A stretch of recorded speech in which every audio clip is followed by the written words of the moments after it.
భక్తి చేయడం మొదలు పెట్టిన తర్వాత పరిస్థితి మారిందని చెప్పగలిగితే అదే మన జీవితంలో ఆశీర్వాదం. స్తోత్రం చెప్పండి. హల్లెలూయా, హల్లెలూయా. అక్కడ 2వ వచనంలో అంటున్నాడు చూడండి, 2వ వచనం కూడా మనం చదువుతాం.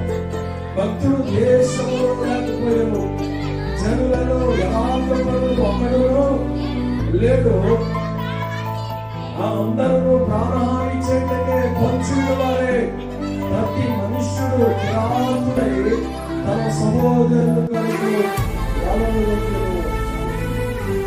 ఈ లోకంలో ఉన్న జనులందరినీ చూసి భక్తుడు ఒక్కడు కూడా లేకపోయాము.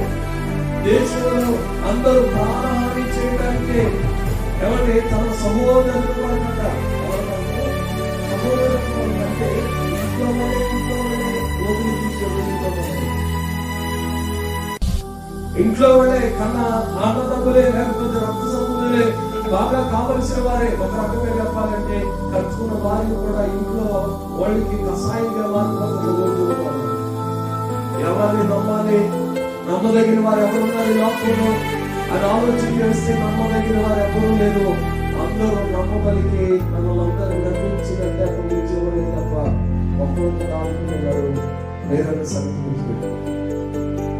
ఈ లోకంలో నమ్మదగిన వారు ఎవరన్నా ఉన్నారనంటే ఆయన మనం ఆరాధిస్తున్న ప్రభువు అయిన యేసుక్రీస్తు మాత్రమే.